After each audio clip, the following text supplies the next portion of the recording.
Salut à tous, ici c'est Armano, podcasteur depuis plus de 10 ans, triathlète depuis 1996 et amateur de sport au sens noble du terme. Salut à tous, c'est Fergus, j'espère que vous allez bien et que vous allez profiter d'un super épisode avec nous aujourd'hui. Bonjour à toutes et à tous, ici Christophe Yamat. Vous écoutez Road to Utile. C'est le podcast qui vous plonge dans notre aventure vers les championnats du monde de swimrun en Suède. 60 km de trail, 9 km de nage en eau froide. Chaque épisode vous embarque dans notre préparation, nos doutes, nos victoires et nos rencontres jusqu'à cette course mythique. Alors, prêt à courir, nager et rêver avec nous ? C'est parti. On enfile le bonnet, on pose les lunettes, on ferme la combi, plaquette aux mains, pull boy dans les jambes et c'est parti. Allez, c'est parti pour le podcast Road to Utile. Vous aurez ici le format pour lequel on se destine à vous faire le plus d'épisodes, c'est-à-dire les comptes rendus de notre entraînement et le plan pour les semaines à venir. Alors, on commence d'abord avec une petite annonce, comme elle se doit, et puis après, j'enchaîne sur le podcast. Éclatez-vous bien et n'hésitez pas à nous faire vos retours sur les réseaux sociaux. Bon épisode. Hop. Donc, je disais, Ghislain, je te propose qu'on commence par toi. Déjà, je te laisserai te présenter pour les auditrices et les auditeurs qui, oh là, j'ai des espoirs, n'auraient pas écouté le podcast Devenir triathlète où je t'ai tendu le micro avec ton binôme. Et puis aussi parce que tu m'as interpellé il y a quelques jours après le dernier débrief qu'on a fait et tu as dit j'ai plein de réponses à vos questions que vous pourriez avoir, voire même pas forcément des questions, mais j'ai quelques commentaires. Et donc, plutôt que de débriefer chacun de notre côté, je me suis dit que ce serait sympa que tout le monde en profite. Donc, vas-y, Ghislain, le micro est à toi. Qui es-tu et que voulais-tu nous dire ? Ouais, merci, salut Arnaud. Écoute, je suis Ghislain, accessoirement professeur et prof de PS et entraîneur en triathlon. Donc, on en parlait en off, le petit coquin, le mec, il va au Tilo et il rate la rentrée quand même, parce qu'il est prof. Donc, bravo, Ghislain. Bravo. C'est pour ça, accessoirement, tu vois. Et donc, d'un autre côté aussi, participant au Tilo de cette année. Et puis voilà, on est en contact depuis quelques mois avec toi, Hermano, sur plein de questions diverses. Effectivement, je suis un peu vos échanges réguliers, où c'est cool parce qu'on voit que ça avance et vous vous questionnez sur plein de trucs. Et comme vous, j'avais pas l'expérience sur le Tilleux, et ça faisait partie des projets de l'année que d'aller justement faire des repérages un peu en Suède pendant l'été, où j'ai eu la chance d'y aller pendant 2 semaines, qui m'a permis de tester à la fois la logistique par rapport au déplacement en train, de voir comment ça se passait les trains de nuit, les correspondances, etc. Ça a permis aussi de voir un petit peu comment ça se passait, plus spécifiquement les swimruns en Suède. Et c'est vrai que, alors, d'un côté, vous n'allez pas être choqué particulièrement parce que vous n'avez pas beaucoup d'expérience en swimrun. Sur des swimruns français, mais du peu que vous en avez vu, ça va être très différent. Il y a vraiment, il y a vraiment des choses qui ne se font pas ailleurs simplement parce que le terrain est très particulier. Et donc je pense qu'il faut être capable aussi de se projeter sur une course avec vraiment des spécificités. D'après ce que j'ai vu, c'est quand même pas la pire. C'est pas la course la plus sauvage, c'est pas la course avec les cailloux les plus techniques, ou en tout cas avec la plus grosse proportion de cailloux. Donc c'est plutôt à votre avantage. Mais maintenant, il y a quand même des adaptations qui sont exposées, il y a quand même des entrées, des sorties de l'eau qui vont être challengeantes, on va dire. Donc voilà, je pense que de la même manière euh, sur la gestion de la course, euh, euh, il y a des choses qu'il va falloir peut-être anticiper dans votre manière de vous projeter, dans votre manière de gérer votre effort. Pour le coup, moi, je peux donner mon exemple personnel. Du coup, j'ai fait 2 courses là-bas. Sur la première, je me suis perdu. Et je me suis perdu pas parce que je suis nul en orientation. Je me suis perdu simplement parce que je pense que les cailloux m'ont usé nerveusement.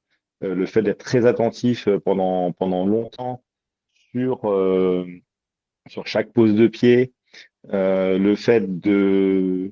Alors, c'est c'était particulier à Godboard parce qu'il y a vraiment beaucoup de transitions, mais le fait d'enchaîner de toutes petites transitions avec je saute dans l'eau, je saute dans l'eau, je ressors, ou normalement je ne savais plus où j'en étais. Et donc ça, c'est peut-être quelque chose auquel vous allez être confronté cette année et auquel il vaut mieux se préparer. Donc voilà, ça sera peut-être des sujets qui seront abordés. Et voilà, et en gros, il faut vraiment vous préparer à quelque chose que vous avez jamais vécu, même si vous avez fait des simulations d'entraînement, même si vous avez fait du volume. C'est vrai que le terrain va faire que euh, la, la perception de l'effort va pas être la même que d'habitude. J'ai même tendance à dire qu'en fait, vous aurez moins l'impression de forcer sur la course à pied, par exemple, surtout sur la course à pied, par rapport à ce à quoi vous vous attendez, d'après ce que j'ai entendu sur les derniers podcasts. La gestion de l'allure avec des pulses ou quoi, en fait, c'est impossible là-bas parce que c'est le facteur technique qui te limite plus que le facteur, on va dire, cardiovasculaire ou physiologique plus globalement. Donc voilà, je pense que c'est des choses comme ça qu'il faut appréhender autant que possible. Euh, Voilà, il y a des moments où ça sera roulant et des moments où ça sera technique. Et c'est pas sur les phases techniques qu'il faudra essayer de regagner du temps ou de rattraper du retard ou de faire l'effort. Vu vos profils, je pense qu'il faudra vraiment optimiser les parties plus roulantes et faire très, très, très attention sur les parties techniques qui peuvent être piégeuses parce que, enfin, voilà, nombreux sont ceux euh, qui sont des entorses de cheville soit dans les cailloux, soit dans les parties un peu de mousse en forêt. Donc voilà, je pense qu'il faudra vraiment que vous soyez prêt, très vigilant sur ces parties-là. Je pense que vous avez déjà, quand vous aviez je l'ai sous les yeux, mais vous aviez le PDF avec les différentes parties, les Ouais. différentes portions, les différentes îles. Donc ça, préparez-vous bien. Notez bien sur les plaquettes, voilà, telle île elle est technique, telle île elle est plus roulante, donc ça veut dire, bah, ok, là, on fait gaffe, on prend vraiment zéro risque, et là, par contre, on peut se permettre d'envoyer un petit peu plus. Ce qui fait que vous aurez un effort qui sera moins linéaire, peut-être, que ce à quoi vous attendez. Enfin, je pense que Christophe, il avait probablement un petit peu anticipé, mais c'est vraiment pas un effort, c'est pas un effort linéaire du tout. Au-delà du fait que ce soit natation et course à pied, il y a vraiment des courses à pied où vous allez faire plus d'efforts, d'autres où en fait vous allez juste essayer d'avancer sur le terrain, quoi. Ok. Bien. Bah, merci pour ces précisions, Ghislain. Alors, je ne sais plus si on l'a dit en intro, mais donc toi, tu composes avec Quentin le binôme de Rideway to Otilleux. Vous défendez une cause, enfin des causes aussi d'ailleurs, avec votre association. Rideway to Otilleux, c'est quoi? Railway to Tilleux, c'est le projet de cette année qui consiste du coup, enfin qui consistait au départ à, à participer à l'Otilleux et à y aller en train pour montrer qu'il était possible quand même de traverser l'Europe avec des mobilités plus douces. Puis même enfin, en soi, de participer à des compétitions internationales, on va dire de haut niveau amateur, aller globalement de performance, malgré une pratique plus sobre ou simple. Euh, et que non seulement c'est plus sobre et simple, mais en plus c'est fun. Enfin, voilà, nous on est content, on va bien rigoler, je pense, sur les trajets avec toutes les péripéties qu'on va vivre et qu'on a déjà vécues. Donc voilà, et puis plus globalement, ça rentre un petit peu dans le cadre de notre association ultra solidaire qui nous permet sur différents défis, de récolter la plupart du temps des fonds pour des associations. Le place là, mais effectivement, on est parrain depuis peu d'une association euh, à côté de Villeneuve d'Ascq, du coup, dans le Nord, qui apporte son aide aux enfants greffés pour aménager un petit peu leur environnement hospitalier et pour également sensibiliser aux dons d'organes. Donc c'est un petit peu c'est une cause supplémentaire à laquelle enfin qui nous tient à cœur sur ce projet-là et qu'on va mettre un petit peu en avant sur les prochains jours, prochaines semaines. Et je peux le dire d'ailleurs, c'est presque une exclusivité puisqu'il y a une cagnotte qui va être du coup ouverte dans les jours à venir. Donc Donc voilà, ça c'est un peu le sens. Et puis après, à côté de ça, voilà, sportivement, on va essayer de faire une course la plus aboutie possible, on va dire, même si c'est une première et qu'il y aura plein de choses qui ne se passeront pas comme prévu. Bon, tu pourras, toi qui supportes les enfants greffés, tu pourras dire que tu as rencontré à Stockholm, parce qu'on se verra dans quelques jours, un vieil enfant greffé. Parce que mon état d'esprit fait toujours de moi un enfant, mais voilà. On pourra parler greffe si tu veux. Parfait. Bon, cool. Merci beaucoup pour tous ces retours. Messieurs, je ne sais pas si vous avez des questions pour Ghislain, parce que je pense qu'il y en a quelques-unes. Bon, après, il y a aussi la question du climat. Peut-être que ça va changer d'ici lundi, parce qu'on est à J-7. Mais tu pourras peut-être nous parler aussi des conditions que tu as vues quand tu y étais pendant cet été. Je ne sais pas, Fergus, Christophe, si vous avez des questions. Ouais, petite question. Tu veux y aller, Christophe? Vas-y, je serai prêt. Allez, ça marche. J'avais deux questions sur sur la longe. Dans l'eau, on garde la longe. Et est-ce que tu conseilles de se détacher quand on est sur les parties run, notamment sur les parties glissantes? Euh, alors, la particularité, c'est que moi, quand j'y suis allé, j'ai fait des courses en solo. Donc, j'ai pas testé la longe. Mais, enfin, on a fait des reconnaissances à plusieurs, mais par contre, sur la reco, on se longeait pas. Ok.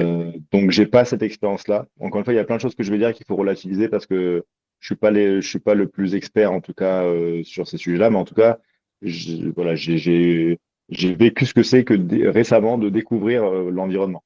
Maintenant, pour répondre à ta question, ce que nous, on a prévu, c'est qu'on va se longer. Juste s'il y a des parties qu'on sent vraiment trop techniques, trop engagées, je pense qu'on se délongera.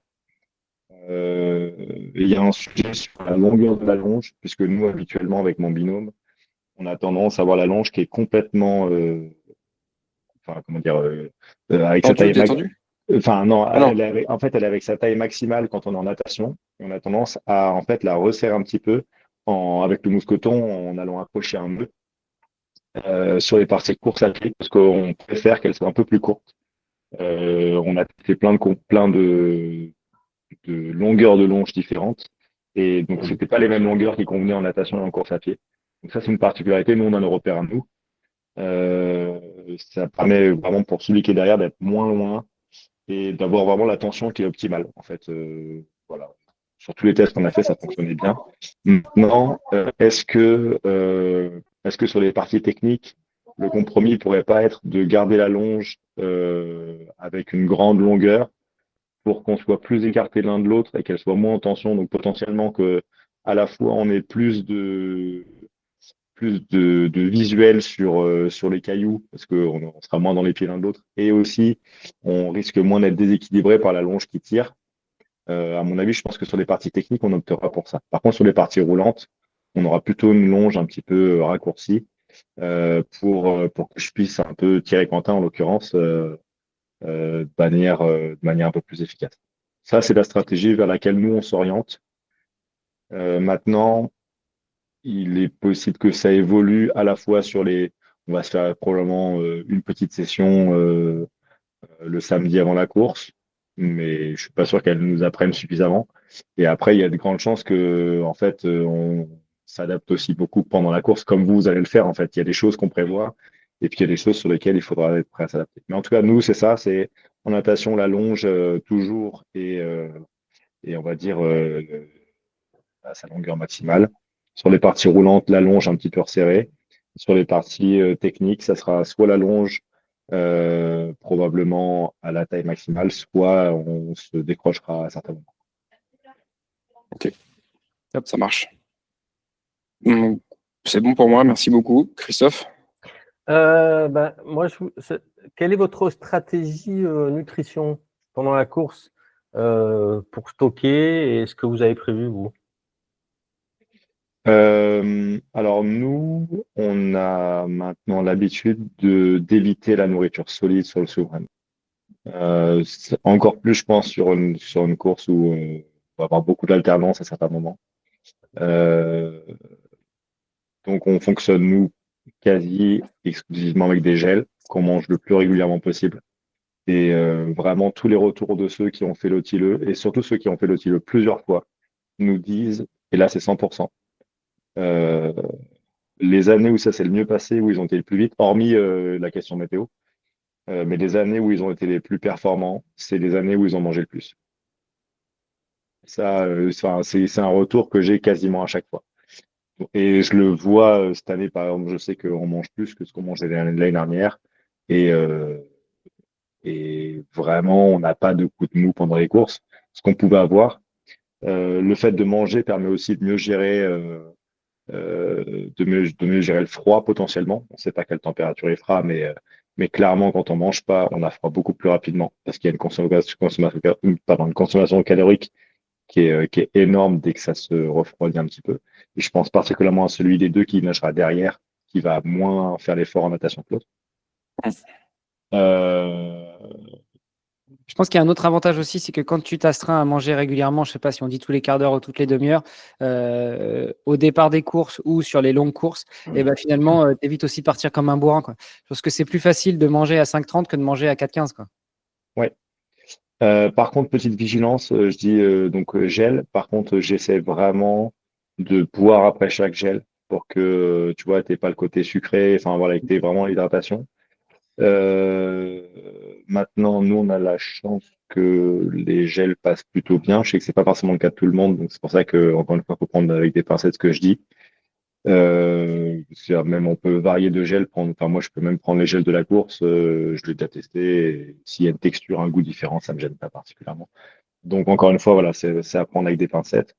Par contre, clairement, l'hydratation, c'est un point qui est important. Et j'ai une bonne nouvelle pour vous.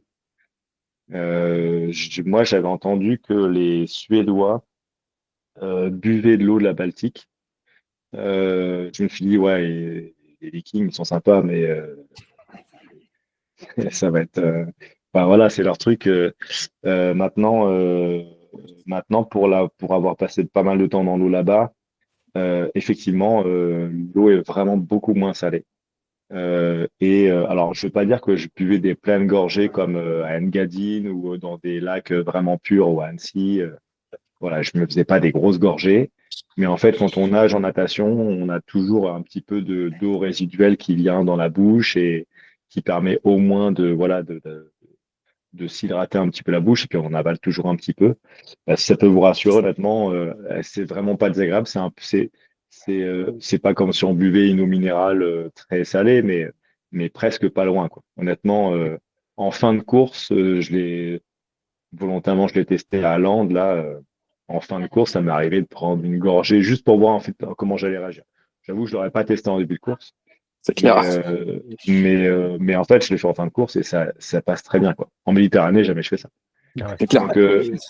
Donc, du coup, la conséquence de ça, c'est que finalement, je mettais beaucoup moins la main à la flasque sur les parties course à pied.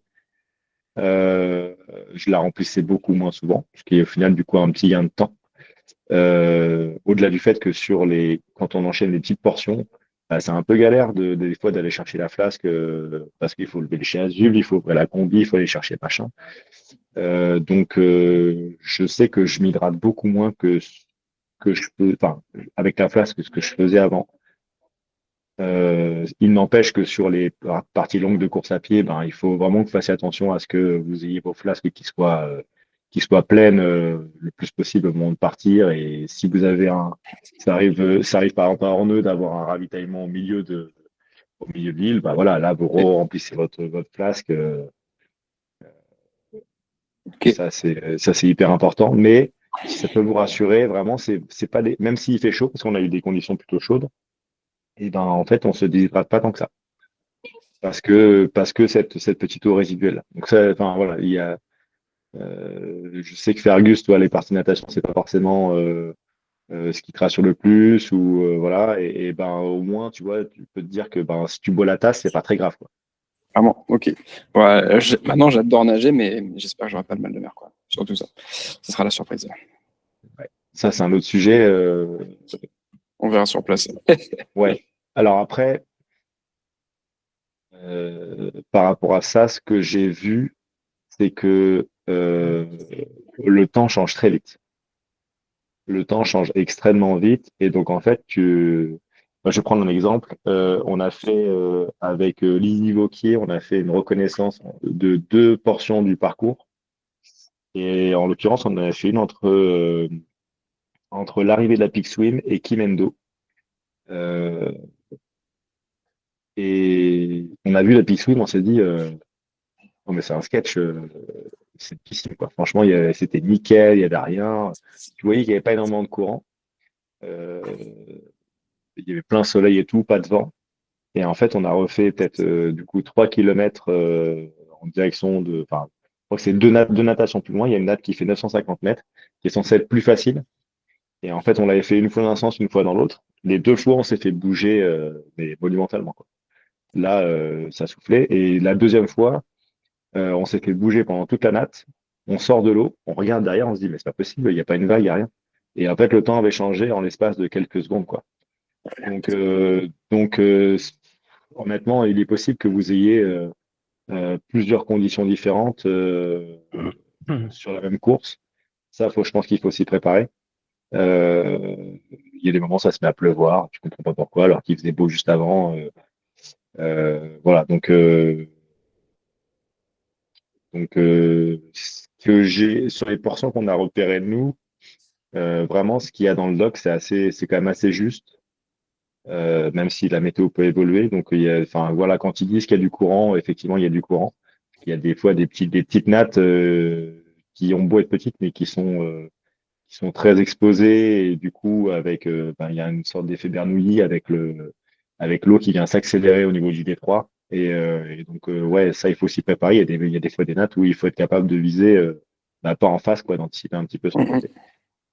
Euh, On va se marrer, Fergus, on va se marrer. Je suis impatient. Et petite question sur l'eau, Ghislain, par rapport au nombre de ravitaux. Toi, tu pars avec combien de flasques et de combien? alors, on s'est posé la question. En général, moi, je pars avec deux flasques. 50, enfin 500? Deux flasques de 500. La première, elle est remplie. La deuxième, elle est vide, juste avec de la poudre ISO dedans. Euh, je pense que je referai la même chose. Il est peu probable que j'utilise la deuxième, parce que vu comme sont faits les ravitaillements, et j'ai l'impression qu'en fait, j'aurai toujours possibilité de la re-remplir. Mais par contre, pourquoi j'en cache une deuxième? Bah, c'est déjà d'une part parce que ça m'est déjà arrivé d'en perdre une sur un parcours et que bah, si tu perds ta seule flasque, tu n'as plus de plan B.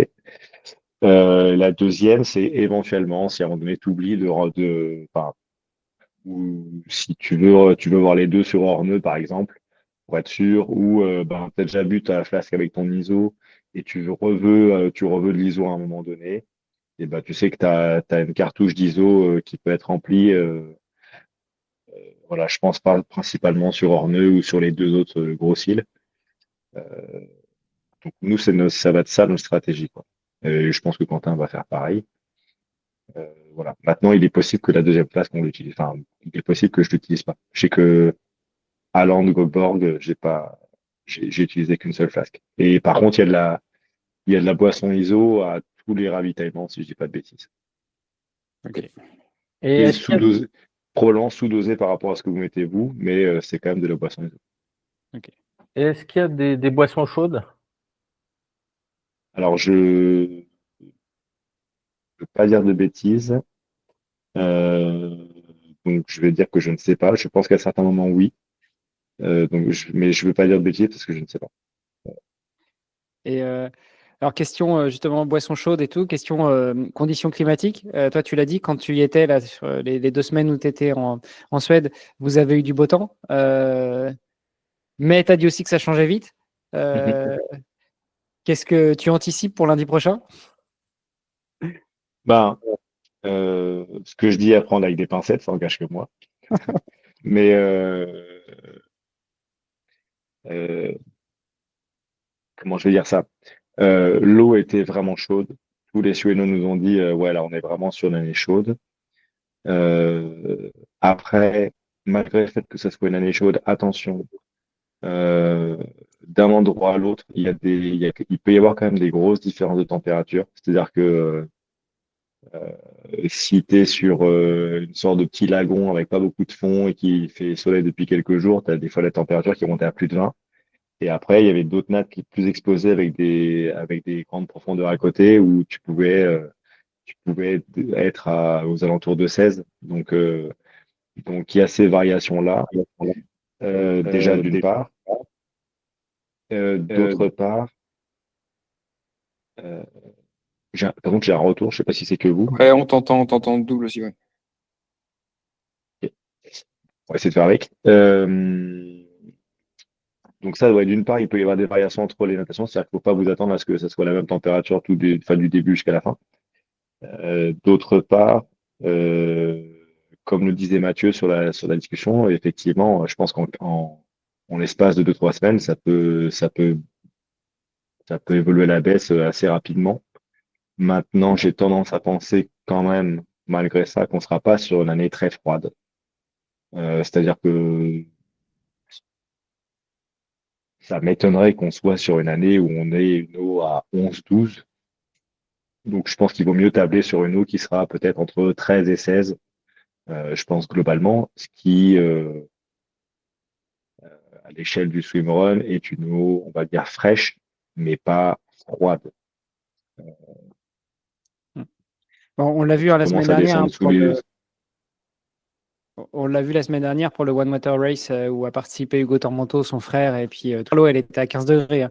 Donc, ouais, on sait pas vraiment Ouais. sur quoi on va tomber, mais c'est sûr qu'on sera certainement sur une eau plus chaude que la moyenne, mais c'est pas non plus la Méditerranée qui était encore à 30 degrés la semaine dernière.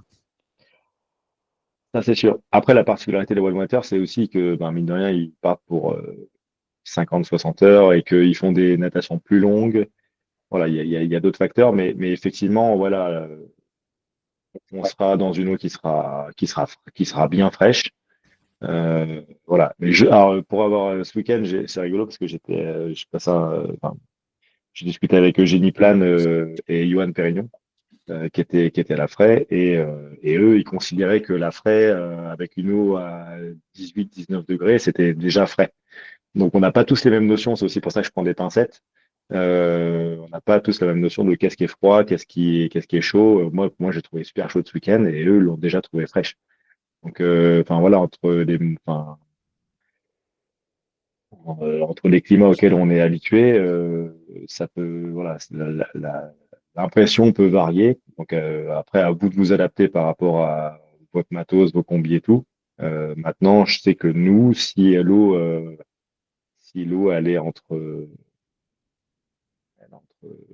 elle est pas en dessous de 13, on va dire, je pense que nous, on va y aller avec les combis habituels. Quentin sera peut-être même pas sûr de mettre les manchons parce que potentiellement, ça le coince un petit peu en natation. Donc voilà, ça c'est des choix, mais en tout cas, je pense qu'on s'oriente plutôt vers quelque chose entre 13 et 16, 13-15 quoi. Ok. Ça marche. Christophe, Et pour vous, Manchon, c'est ouais, Ah, vas-y, c'est au, vas-y. c'est au cas par cas, mais Manchon, tout le monde est full et avec les manchons. Bah, comme tout à l'heure, je ne sais pas, parce que j'ai jamais fait le tilleux. Euh, Nous, il y avait des conditions chaudes, donc il y avait quasiment personne qui avait des manchons là au début du mois d'août, quoi. Ok. Mais ça veut pas dire que.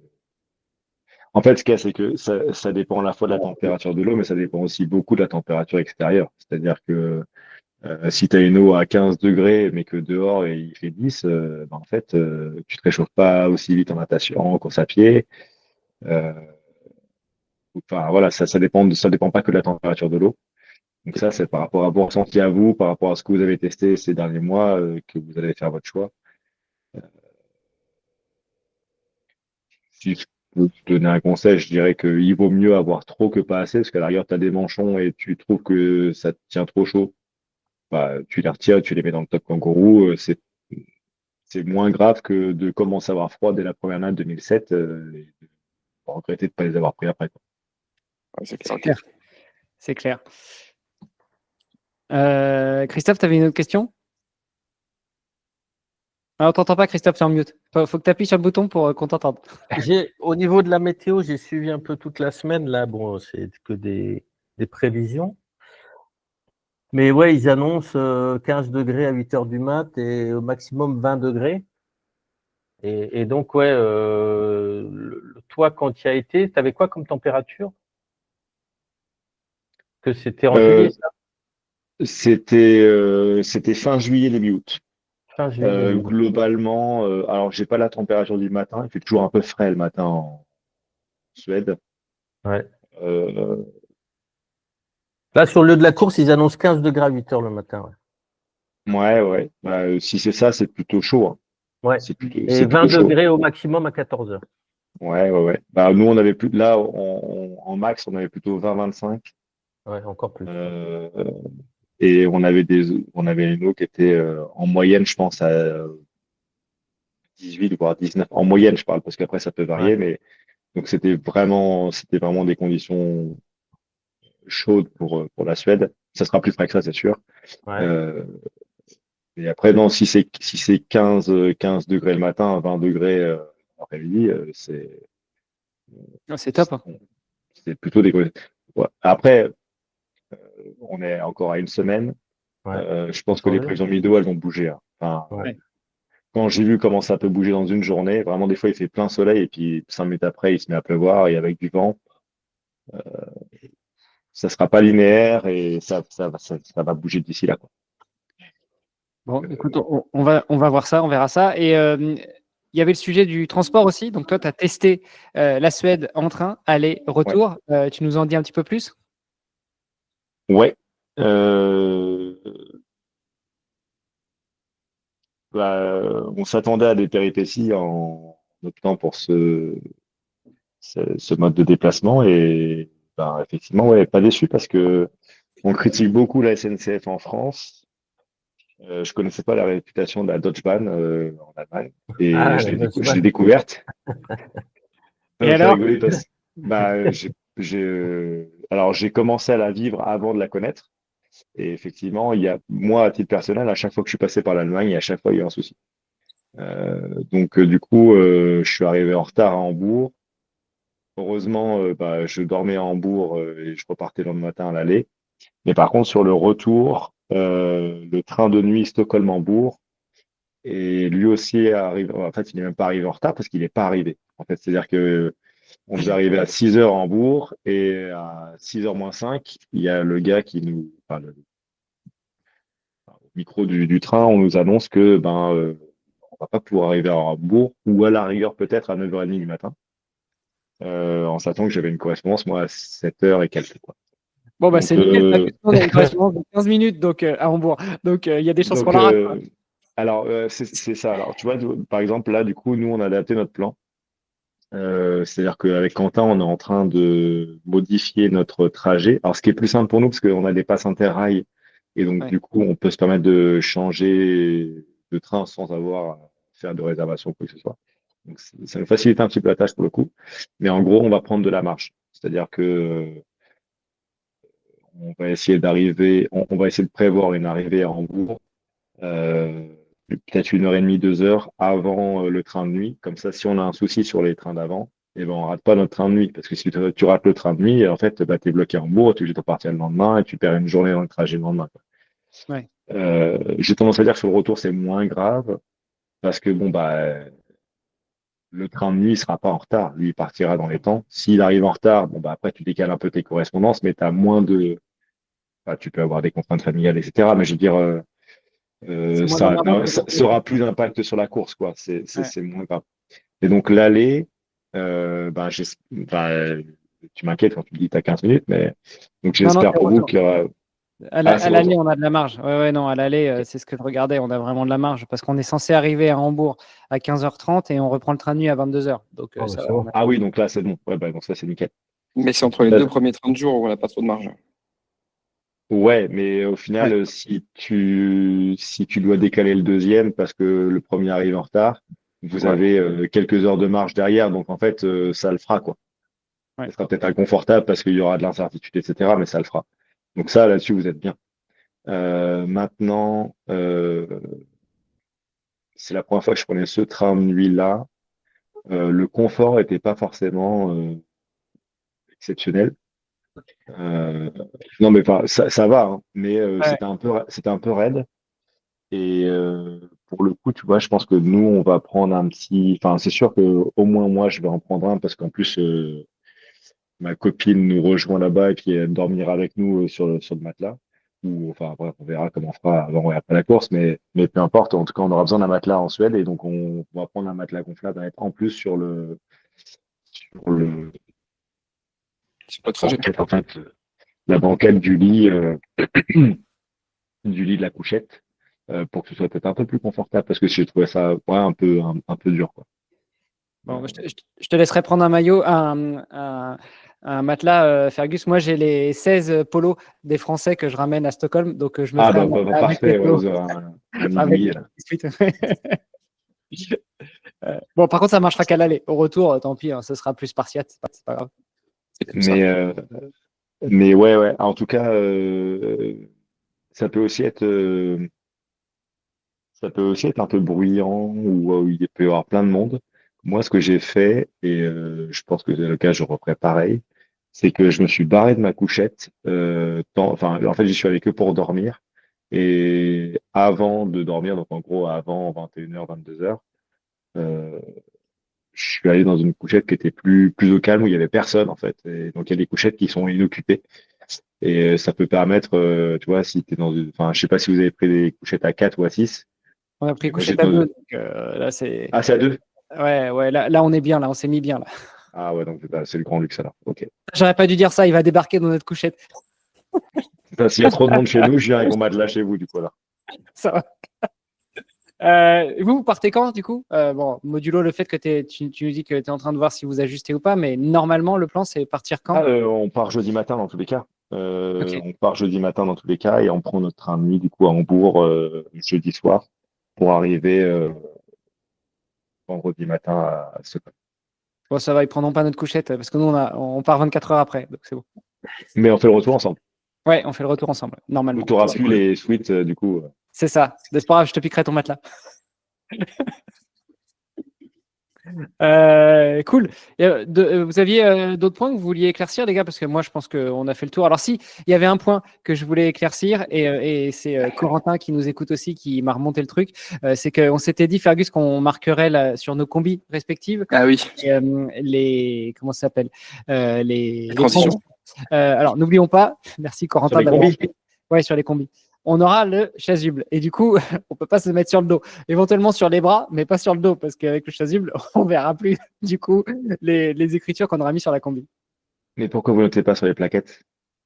Non, mais c'était pour le délire. On va le mettre sur les plaquettes, mais Ok. c'était aussi pour le délire de se le mettre sur les combis et puis d'avoir ça comme souvenir. Ok. Ah oui, bah ça, après, faites ça, vous faites comme vous voulez. Je suis pas sûr que ce soit très pratique de noter sur les combis, mais après, c'est à vous de. Là-bas, c'est ça. C'est ce qu'on nous a fait comprendre. En Ouais. fait, moi, je me disais, on va noter une transition sur deux sur les combis comme ça. On est obligé de prendre des relais, tu vois. C'est pas toujours le même qui est devant en train de tirer. Ok. Et puis, Bah au ouais, bout de, après. au bout de 5 heures, on est cramé et on comprend plus C'est rien. ça. C'est parfait. Alors, mine de rien, c'est un sujet aussi, la répartition des rôles pendant la course. Je pense que c'est bientôt clair, même si encore une fois, il y aura des adaptations pendant. Mais c'est bien d'avoir, et souvent c'est celui qui est derrière à pied, qui peut se permettre d'être plus lucide et qui a, enfin nous, en tout cas, c'est Quentin, peut-être aussi parce qu'il est beaucoup plus intelligent que moi et on peut l'interpréter Ah, comme ça lui, aussi. lui, il est pas prof. Bon, je déconne, j'arrête. Mais c'est vrai que non mais enfin schématiquement c'est un peu lui le cerveau dans le binôme parce que moi je vais être le sanglier qui tire devant et lui il va pouvoir avoir le recul de me dire attention là t'as raté une intersection euh, voilà enfin Et d'ailleurs, sur l'orientation, ça se passe comment? Enfin, on a bien compris que c'est ton premier tuleux comme nous, mais de ce que tu as déjà vu, en tout cas en Suède, l'orientation, ça se passe comment? Tu as des gars qui sont en gilet de couleur et puis qui t'orientent ou c'est à l'arrache, tu vois un drapeau puis tu essaies d'y aller? alors il y a deux choses. Alors il y a pas beaucoup de monde sur les parcours. Il y a des gens au ravitaillement, mais entre, t'as quasiment personne. Ça, c'est important.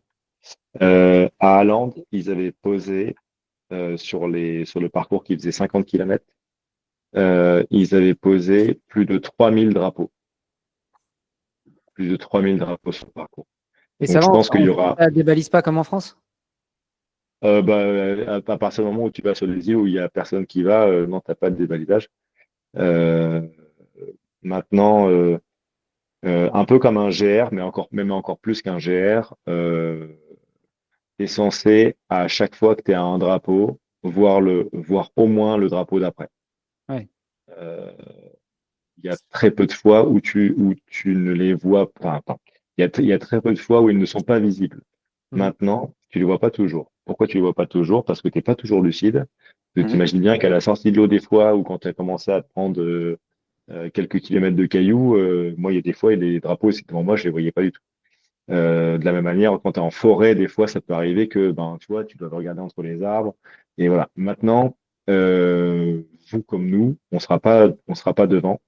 Et donc, on aura la chance, en plus, d'avoir les sentiers qui seront encore plus visibles parce qu'il y a des gens qui seront passés pas longtemps avant nous, et des fois mouillés. Enfin bref. Donc ça, il n'y a pas trop de soucis. Mais euh, c'est bien qu'il y en ait au moins un de vous deux quand même qui ait la trace GPS sur la montre. Comme ça, en cas de doute, si à un moment donné vous êtes un peu paumé, vous ne savez pas où il faut aller ou quoi, ben, au moins vous pouvez revenir au dernier pont où vous étiez sur la trace ou voir dans quelle orientation ça va. Sur Ouais. les natations, t'as toujours une flamme à la fin de chaque natte. Et il y a des natations qui sont des fois longues ou des natations où tu vois pas le point d'arrivée dès le début. C'est le cas quelques fois. Je crois qu'il y a au moins une fois sur le Tilleux. Et dans ce cas-là, tu as des bouées directionnelles. Et donc, soit c'est une bouée orange qui est juste une bouée d'information qui te permet de te dire, OK, tu vises ce cap-là, et puis une fois que tu y es, tu viseras la flamme. Soit vous avez une bouée rouge et une bouée verte, et il faut passer entre les deux. Et souvent, c'est parce que sur les côtés, il y a des rochers, ou alors il peut y avoir des bateaux qui passent, mais souvent, c'est des questions je pense, d'accessibilité par rapport à l'environnement. Bon, entre nous, Fergus, on sait qui est-ce qui fera l'orientation, enfin, en tout cas qui regardera devant. Ce sera plutôt toi, Oh, à terre, oui. Ça marche. D'ailleurs, un truc important, j'ai fait un move un peu sans le faire exprès qui m'a beaucoup aidé, c'est que je me suis racheté des lunettes de piscine. Euh, Parce que les autres, ça fait un bout de temps que je les poussais. Je les ai encore à l'entraînement les autres, mais le fait d'avoir des lunettes neuves fait qu'aussi il y a moins de buée. Et le fait de ne pas avoir de buée quand même sur les natations, c'est un vrai game changer parce que des fois, quand même, les flammes peuvent être relativement loin. Il faut voir aussi qu'en fonction de l'orientation du vent, des fois les flammes, elles viennent se mettre dans une orientation où tu les vois pas forcément de loin parce qu'elles sont de profil. Donc le fait d'avoir des lunettes qui soient neuves ou alors qui soient pas en buée, c'est hyper important. Donc faites gaffe des fois on veut se précipiter un peu, on met les lunettes rapidement, on plonge dans l'eau, puis on se rend compte qu'en fait, ben, on n'y voit rien. Ouais. Donc faites gaffe à ça. Il y a une astuce aussi par rapport à ça, alors il y en a qui mettent les lunettes autour du cou quand ils courent, peut-être pour éviter l'effet de serre quand elle est sur le front. D'autres, j'ai vu quelques fois, retournent leurs lunettes. Ouais. C'est-à-dire qu'ils ont le verre du côté du front et enfin, bref, elles sont orientées vers l'extérieur. Donc ça, c'est à vous de voir comment vous voulez faire, mais faites vraiment attention à ce que vous n'ayez pas de bruit dans les lunettes parce que sinon, ça peut être compliqué de s'orienter après en natation. Ok. Je recommande pas autour du cou. J'avais été brûlé Ouais, complètement après 50 bandes de canne. je suis d'accord avec ça. Ça Mais à marche. l'envers, c'est une bonne idée. Sur le front à l'envers et des lunettes neuves. Ouais, c'est avec les miennes en un an et demi. Ça va être l'occasion de la changer avant de partir. Je note. Et je reviens juste sur un point sur la nutrition. Tu dis que vous allez partir sur full gel et rien de solide. Mhm. T'as entendu d'autres personnes qui faisaient ça ou pas? Je pense que devant, tout le monde fait ça. Ok. Je pense que devant, il n'y a plus personne enfin, il y a quasiment pas, quoi, qui mange du solide. Alors ça, encore une fois, je apprendre avec des pincettes parce que j'ai pas les infos. Ouais. Mais je pense que tout le monde se blinde en gel pour avoir des gels toute la course. Éventuellement, peut-être, par exemple, je sais que Pierre-Louis Angèle, des fois, il mangeait des pâtes de fruits et ça reste du solide, pas très solide, quoi. Donc, enfin, Ok. voilà, Bon, de faut toute façon, voir on va aussi. pas. Là, c'est dans une semaine, on va pas réinventer. Non, faites ce que vous savez faire, mais vous verrez que si en plus elle est un peu fraîche, ça peut être des fois dur un peu de mastiquer. Euh, donc, prévoyez peut-être quelques gels en plus au cas où le solide soit compliqué. Au pire, il y aura des gels sur les ravitaux, c'est les gels Umara, qui sont plutôt des gels relativement liquides, qui sont pas mauvais en goût. Mais voilà, si le solide a du mal à passer de par l'effort ou de par le froid, ça peut être un plan B qu'il faut peut-être anticiper au cas où. Tiens, d'un point de vue alors, environnemental, on n'en parle pas parce qu'évidemment, on ne jette pas les papiers, les emballages par terre. Mais il y a un point dans le règlement de la course, si jamais tu as un papier qui t'échappe et qu'un arbitre te voit le mettre par terre, enfin le faire tomber, tu peux être emmerdé ou il y a des poubelles tous les 50 mètres. Enfin, comment ça se passe? De ce que tu as vu, toi, en fait. Ah oui, là, tu es dans un monde Ironman, là, ça n'a rien à voir. C'est-à-dire qu'il n'y a pas un arbitre sur la course.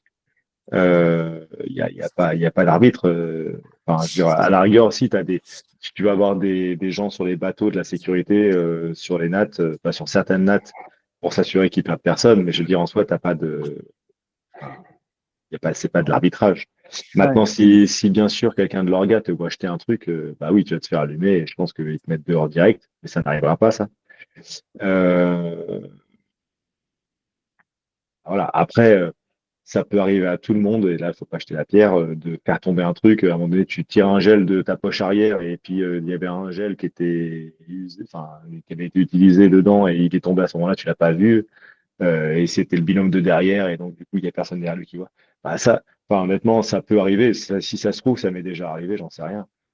Oui, Maintenant, à chaque ravitaillement, tu as des poubelles. Donc, Ouais, c'est ça. si tu t'organises dans ton top kangourou pour mettre les déchets, entre guillemets, toujours dans la même poche, bah, tu arrives au ravitaillement, bah, tu jettes ce que tu as dans ta poche et puis tu fais ce que tu as à faire. Ouais, Mais en dehors des ravitaillements, tu n'as pas de poubelle. Ça n'existe pas. ça marche. c'est nature. Ok. Ouais, ouais. Euh, je sais plus, j'avais une question, mais ça me reviendra éventuellement. Les gars, d'autres questions, d'autres points à clarifier? Bah, Christophe, on t'a pas beaucoup entendu parler, donc exprime-toi quand même. Non, non, je parlais de ce que je fais faire, moi, par exemple, sur les très longs trucs. Et c'est vrai que manger du solide, ça implique, qu'on le veuille ou non, une petite digestion. Et pour moi, il faut tourner au maximum au gel, quoi. Voilà. Donc, je suis pas trop surpris d'entendre ça, parce que les problèmes gastriques, ils viennent souvent des aliments non digérés, puisque le sang, il va plutôt dans les muscles pour l'effort, et le sang, il va pas dans l'estomac pour digérer. Donc, c'est sûr qu'une pâte de fruits bien mâchée, ça va. Mais alors, quand on voit certains ravitaillements, des trucs, je sais pas, des figues séchées ou des abricots séchés, donc ça, c'est terrible parce que une Ah, c'est banane, des il y a de fibres l'eau en plus, dedans, hein. mais tout ce qui est fruits séchés, pour le digérer, c'est un truc de fou, quoi. Tu passes la ligne, tu l'as toujours pas digéré. Ouais. Non, sinon rien non, merci à toi. C'est parfait. Ça marche. Ghislain, je ne sais pas si tu veux rester encore un petit peu avec nous. On se fait quand même un petit débrief des 2 dernières semaines, messieurs. Enfin, Fergus, ton entraînement, qu'est-ce que tu en as pensé? Et puis, Christophe, toi, ce que tu vois de nos entraînements et quels sont les points positifs et les points négatifs?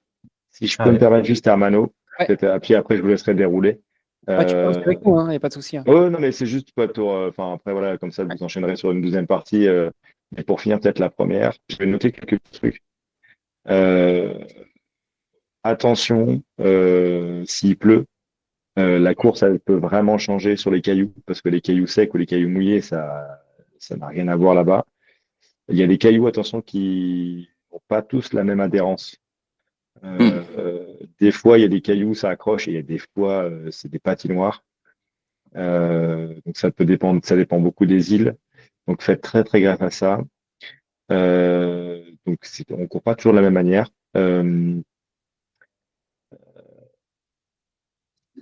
Faites attention aux entrées et aux sorties d'eau. Euh, D'expérience, je suis pas tombé une seule fois sur une entrée d'eau en course, et pourtant je suis tombé beaucoup de fois dans les entrées d'eau, dans les mises à l'eau à l'entraînement.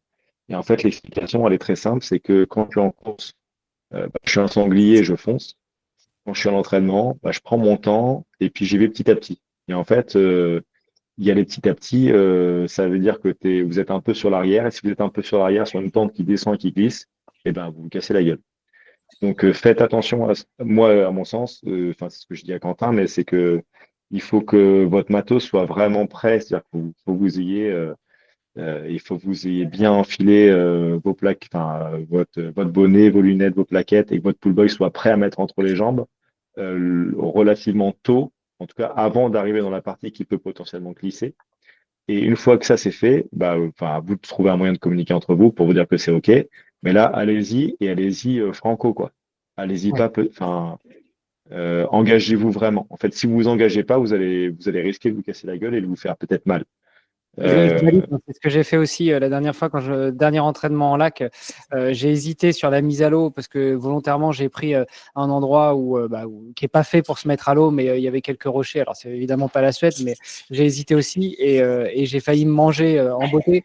Et la fois d'après, j'y suis allé franco et finalement ça passe quoi. Puis au final, au pire, tu plonges, tu fais un espèce de vieux plat, mais de toute façon entre les gels et la combi, il y a peu de chances que tu te fasses mal quoi. Ouais, tout à fait. Mais ça, c'est vraiment un point important parce que bon, tomber, c'est pas forcément toujours très grave, mais bon, bah, tomber dans les rochers, on peut Ouais. aussi vite se faire mal. On peut perdre. Enfin, moi, ça m'arrive à Uto, j'ai perdu une plaquette sur une reconnaissance. Bah, après, t'es quand même un peu con sur la fin de la course, nager qu'avec une plaquette. Ah ouais, ça se Tu fait, nages en mais je veux rond en dire, plus, quoi. Tu nages en rond. j'arrive à peu près à nager droit, mais bon, ça peut impacter quand même la course, hein, mine de rien, c'est pas négligeable. Les sorties d'eau, vous verrez qu'il y a des flammes du coup pour les sorties d'eau, ça, il n'y a pas de souci. Mais des fois, vous avez le choix parce qu'il peut y avoir plusieurs rochers sur lesquels sortir. Donc, essayez de choisir les rochers qui vous paraissent les plus plats et qui vous permettent d'arriver le plus rapidement à des zones, on va dire, sèches. Donc, enfin, voilà, donc, regardez bien à chaque fois où est-ce que vous arrivez. Si vous voyez que vous êtes dans un endroit qui est un peu galère, bah, des fois, ça peut valoir le coup de faire 5 mètres en plus à droite ou à gauche ou 10 mètres pour aller chercher une zone qui est un peu plus propice pour sortir. Ouais, surtout qu'on est Euh, dans Ironman, il n'y a pas 10 000 personnes à la queue leu quoi. ah non, il y On est aura personne, vous serez tout il y aura seul. personne. Vous serez tout seul. Ah non, c'est pas comme en triathlon où vous êtes à sortir de l'eau sur un tapis, machin et tout. Non, non. Et du coup, n'hésitez pas à sortir à quatre pattes quand vous voyez que c'est tendu. Vaut mieux ça plutôt que là, pour le coup, d'y aller comme des bourrins et de vous casser la gueule. À quatre pattes et faites gaffe quand c'est mouillé à bien poser vos pieds le plus à plat possible. C'est-à-dire, posez pas à pointe de pied, quoi. Il faut avoir un maximum de surface de contact pour que vous ayez de l'adhérence sur les cailloux. Et donc, prenez votre temps. Des fois, faites des mouvements lents, mais posez bien vos pieds à plat pour que ben, vous puissiez des fois vous en sortir. Parce qu'il y a des moments vraiment où on se dit, mais en fait, j'y arriverai pas parce que je reglisse en arrière à chaque fois, quoi. Ouais. Euh, Ça, on va discuter. Tac, tac, tac.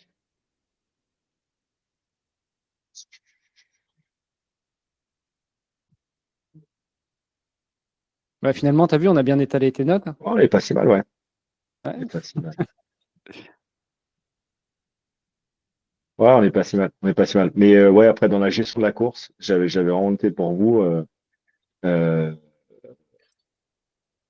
préparez-vous vraiment à ce que euh, il y ait des parties course à pied qui soient techniques et où, en fait, vous n'allez pas forcément vous fatiguer beaucoup physiquement, mais plus nerveusement. Ouais. Et c'est peut-être sur celle-là où vous allez perdre un peu de temps, mais de toute façon, c'est normal, tout le monde en perd. Et par contre, préparez-vous peut-être, si vous voyez que vous êtes juste avec les barrières horaires, à nager un peu plus fort, parce qu'en fait, c'est pas ce qui vous marquera le plus pour la suite de la course, je pense. Et Ouais, parle pour toi, parle pour toi. non, mais bah, Si on est le plus fort, ça va nous marquer un peu quand même, Fergus ouais, et mais moi. tu vois, je pense que tu peux beaucoup plus vite avoir les jambes éclatées musculairement que les bras, tu arriveras quand même toujours globalement à les tourner. Si sur hors nœud, tu peux plus courir, tu dois marcher, tu vas perdre beaucoup plus de temps que si en natte, tu commences à avoir les bras chargés, quoi. Ça, c'est Ouais, mon avis, quel que soit le niveau du bus, voilà, faire 17 bornes sur hors nœud en marchant au lieu d'en courant, tu perds vraiment beaucoup de temps. ouais, Voilà, donc sur les nattes, n'hésitez pas à en mettre, alors que sur les premières courses à pied, bah, plutôt gérer. Même les roulantes, gérez votre truc. Mais ouais. voilà, prenez pas trop de risques dès le début de la course. Si sur Orneux, vous vous dites Fergus, ça va, Hermano, ça va, bah, feu, allez, maintenant, là, on lâche les chevaux parce qu'on sait que à la fin d'Orneux, vraiment, c'est des tout petits enchaînements. Quand vous arriverez au nord du Taux, après, vous avez genre, je sais plus, c'est 3 ou 4 bornes. Ça doit être 3 ou 4 bornes de sentiers en gravel pour arriver jusque Veto. Il reste plus que la petite montée finale vers l'auberge. Donc, en gros, vous savez qu'en Orneux, vous pouvez lâcher les chevaux, quoi. Ouais. Mais en tout cas, avant sur les courses à pied, faites gaffe sur les parties techniques et gérez bien sur les parties roulantes pour pas vous enflammer. Et c'est peut-être, enfin, je sais pas comment vous l'aviez prévu, mais c'est peut-être, enfin, je vous conseillerais plutôt d'essayer d'accélérer sur les nattes si vous voyez que vous êtes juste avec les temps limites. Ça marche. Ouais, puis rien qu'en t'entendant le dire, c'est vrai que ça fait sens. En natation, même s'il y a un peu de courant, ça sera toujours moins technique que de te poser la question où est-ce que tu poses les pieds quand c'est blindé de cailloux sur un sentier où tu ne vois pas grand-chose, quoi. Donc effectivement, il vaut peut-être mieux faire chauffer les bras plutôt que se défoncer soit les jambes, soit se fatiguer nerveusement à essayer de savoir où est-ce qu'on va mettre les pieds. Mhm. Yep. On a fait le tour, Ghislain? Ouais, on est pas mal. Bon. Là, tu es chez Quentin, Merci c'est ça? beaucoup. Ouais, je suis chez Quentin. Ouais. N'hésite pas à lui dire de venir nous faire un petit coucou, hein. Je vais lui envoyer un message en direct. Ça va. Du coup, Fergus, petit débrief de tes 2 dernières semaines là. En tout cas, je disais tout à l'heure que je fais rien de la vidéo, mais peut-être que juste il y a certains passages que je vais monter que je mettrai en short pour qu'on en profite parce qu'il me semble que tu es en train de faire ta PPG pendant qu'on enregistre, non? Ah, t'es en mute, Fergus. C'est vrai que je profite de ce genre de session pour faire mes étirements. On ne s'étire jamais assez.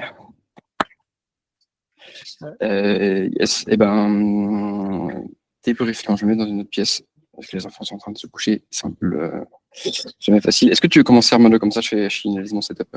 Allez, je commence.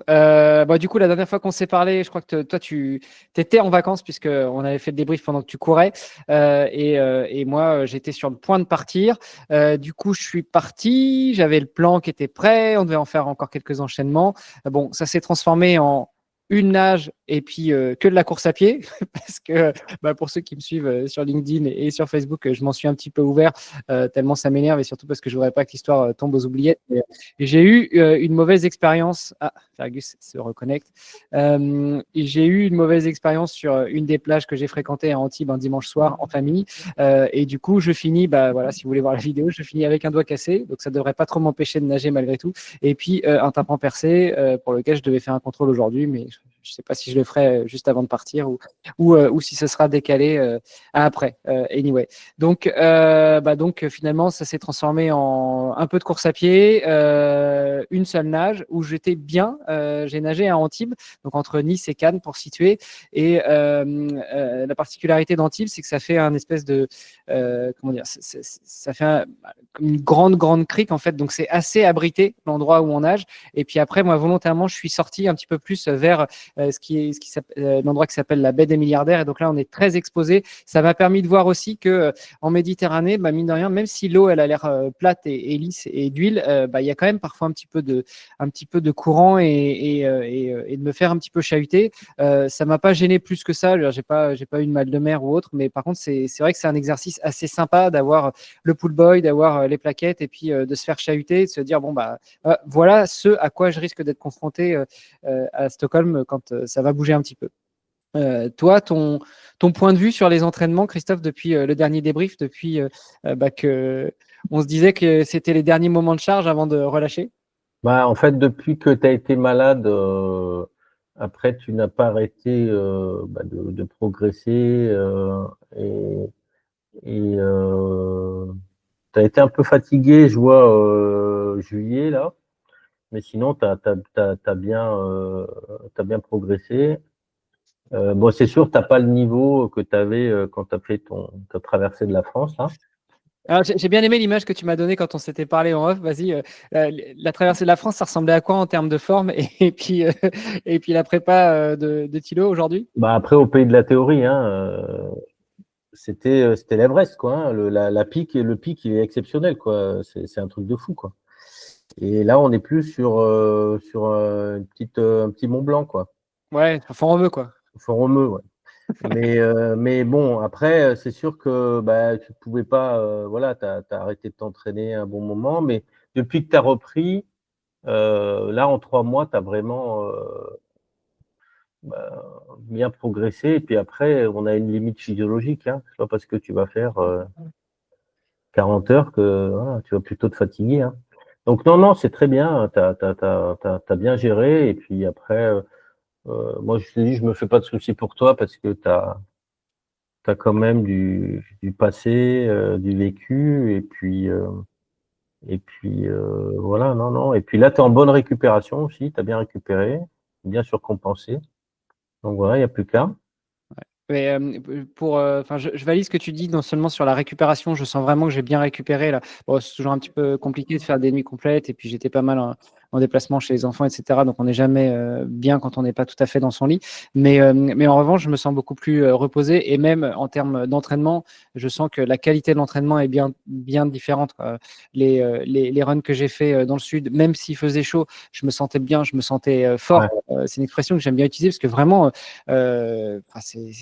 ces 6 dernières semaines, j'avais l'impression que c'était poussif, quoi. Je faisais les Ouais, entraînements, mais t'es c'était t'es poussif. fatigué, ouais. Bah, après, moi, dans la très longue distance, je sais que je préfère arriver, je dis pas sous-entraîné, mais si tu veux, pour faire remonter naturellement le taux hormonal et réparer les micro-lésions musculaires et être vraiment au top, voilà, faut vraiment couper, enfin pas couper, faut diminuer 15 jours, 3 semaines. Comme on avait dit, voilà, à peu près, moi, ce que je faisais, c'était 60-70% la troisième, 15 jours avant, plus 40%, et la dernière semaine, 20-30%. Et au moins, on arrive avec énormément de jus et arriver avec l'envie, quoi. Quand Ouais. tu as envie d'en découdre, et quand au niveau hormonal, tu es au maximum, voilà. Vaut mieux arriver comme ça que surentraîné et fatigué. Ouais, peut-être que l'après ce week-end, c'était peut-être pas une bonne solution. Allez, tiens, une petite pique, Ghislain. Ouais, je pense qu'il s'est mis un peu en retrait. Toi, Fergus, de ton côté, du coup, Non, je t'entends, je t'entends. Ah, j'ai entendu dire mes conneries, du coup. Ouais, parce qu'on l'a pas dit, mais on en parlait en off. Donc, Utilo, c'est dans une semaine, et toi, il y a 2 jours, tu étais à la Fray, sur le swimrun de la Fray. Ouais, écoute, c'est une façon aussi de récupérer, hein. Oui, après, c'est une question de gestion des objectifs. Tu vois, Quentin, par exemple, lui il met toutes ses billes sur le Tilleux, il est resté au repos ce week-end et enfin, il reste au repos. Il continue son affûtage tranquillement. Ouais, ça marche. Fergus, toi, de ton côté, les 2, 3 dernières semaines? 2, 3 dernières semaines bien. J'ai surtout travaillé la course à pied, hein. J'avais une petite contrainte de vacances familiales. C'était plus dur d'aller nager. Donc j'ai fait des séances adaptées elles étaient moins fréquentes. C'était une fois par semaine, mais on restait sur du volume 5 bornes à chaque session. D'ailleurs, pour travailler le mental, j'ai eu la chance de pouvoir faire 5000 mètres sur une piscine de 18. On voit beaucoup les bords. C'est sympa. Ça fait travailler le Wow. mental. Non, sinon plus sérieusement, les courses à pied sont bien passées. Même si c'était l'été, bon, le fait de partir entre 5 et 6 le matin pour faire les 30 bornes, c'est toujours sympa. De voir le soleil se lever, de faire l'aller sur la terre et le retour un peu dans le sable pour travailler un peu les muscles. Donc c'était bien. Et en revanche, moi, là, comme sur ma dernière prépa marathon, là, j'ai les jambes, je me sens fatigué. Enfin, pas physiquement, mais sur les courses, j'ai le champ, j'ai les jambes fébriles, quoi. Et j'avais la même chose dans le marathon où ça avait déroulé magnifiquement. Donc pas d'inquiétude. Je sais que c'est normal, mais ouais, je sens que le pic est là, mais que jusqu'à la course, j'aurai les jambes un peu lourdes. Et c'est clair que sur les derniers runs, là, facile, tu vois, des 3/4 d'heure, 1 heure, la première demi-heure est dure et après, je m'envole. Mais ouais, je sais pas si vous avez ce ressenti pendant la période d'affûtage où tu sens, enfin, les jambes, t'as l'impression qu'elles sont pas là, alors qu'en fait, elles sont en train de récupérer, et elles vont être prêtes. Ça vous parle ou pas? Moi, de mon côté, ça fait pas trop ça. Au contraire, je me sens bien dès le début.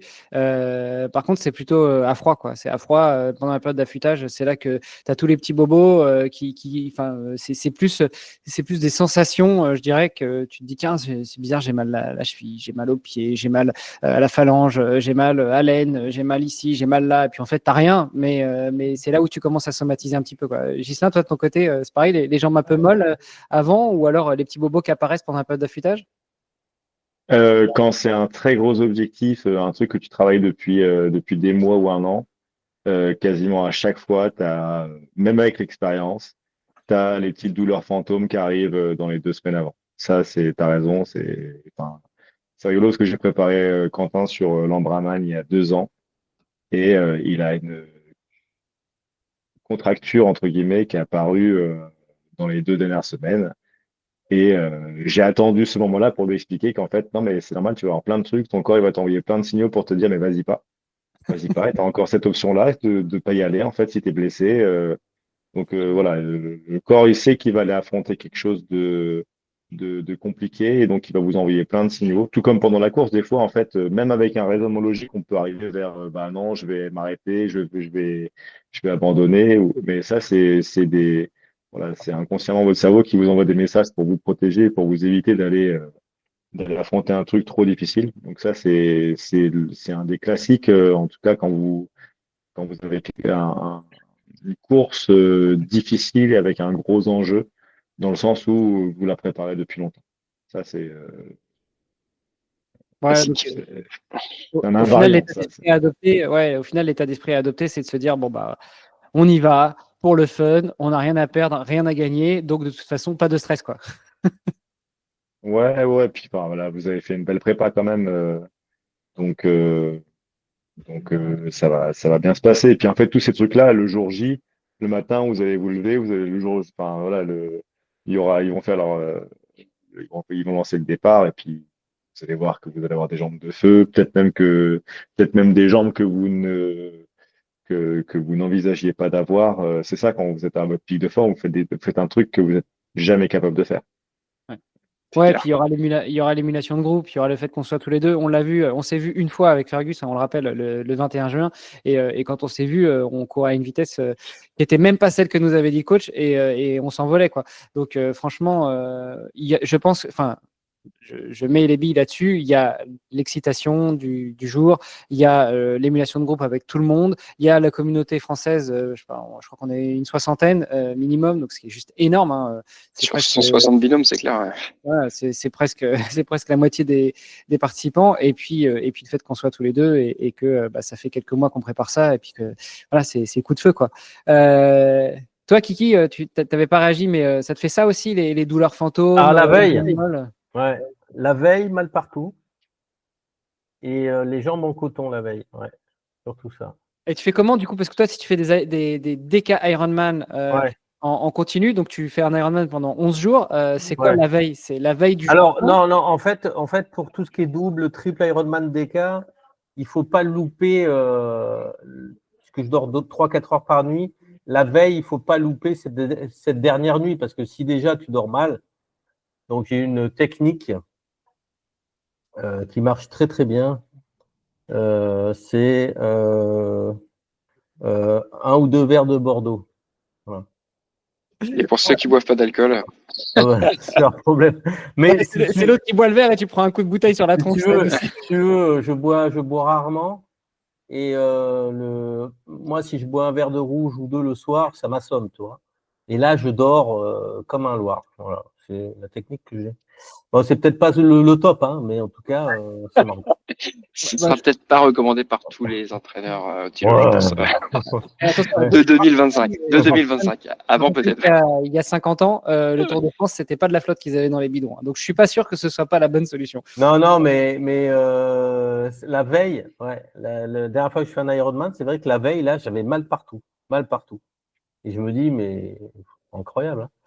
Et le lendemain, comme vous dites, eh ben, c'est les jambes de feu et tout est OK, quoi. Voilà. Bon, eh ben écoute, c'est noté. Bon, bah Gislain, on se voit du coup, on se voit vendredi? Non, on se voit samedi. Nous, on arrive samedi Samedi, ouais. On se voit samedi? Et ben avec grand plaisir, ouais. Ouais, carrément. Et puis après, dimanche, on passera plus de temps ensemble, je pense. Et puis après, le matin de la course et le soir dans le sauna ou au buffet, parce que je pense que le buffet va être très tendu. Il va falloir Ouais. qu'il prépare bien les choses là, parce que je pense que ça va être un moment, de recharge glucidique à pas rater, quoi. C'est clair. Ouais, après, je pense que, et ça pourra faire un autre sujet, mais on va s'arrêter là parce qu'il est déjà presque 22 heures. Moi, les enfants et mon épouse m'attendent pour manger. Je pense que c'est pareil pour vous, les mecs, ou au moins on va aller se coucher. Mais il y a ça aussi, c'est l'histoire de manger après un effort et un effort long et ou intense. Moi, je sais que j'ai souvent l'estomac en vrac après, donc j'ai du mal à manger. Mais bon, on se forcera, puis au pire, on prendra une petite bière de récup hein, tous ensemble. Ce sera sympa. Avec grand plaisir. Ça marche. Yes. Ghislain, merci encore d'avoir proposé de nous partager tes observations déjà suite à ton séjour en Suède au mois de juillet-août et puis à être un fervent auditeur du podcast et à chaque fois à me faire des petits retours. C'est très sympa, je te remercie. Christophe, merci pour l'accompagnement. On fera un petit débrief quand on sera revenu. Et Fergus, on se voit dans 4 jours. Ghislain, on se voit samedi. Et chères auditrices, chers auditeurs, n'hésitez pas. Hein, c'est le moment de réagir, de nous mettre des petits mots, des petits encouragements. Et puis pas que à nous, aussi aux gars de Railway to Otilo, aussi à la Kebab League, aussi à tous les Français et toutes les Françaises qui sont engagés. Et puis à tout le monde de manière générale. Après tout, on sera quoi 200 maximum 200 petits allez, go. Lâchez rien, ça fait plaisir à tout le monde, n'est-ce pas hein. C'est sûr, c'est clair. Ouais, merci beaucoup, Ghislain. Merci, les gars. Écoutez, profitez-en à fond, les gars. Bonne fin de soirée, bonne fin de prépa. Merci. Et puis bisous à Quentin. Oui, il n'est pas très loin. Oui. Ça marche. Salut les gars. Ciao. Salut. Ciao, Ciao. merci.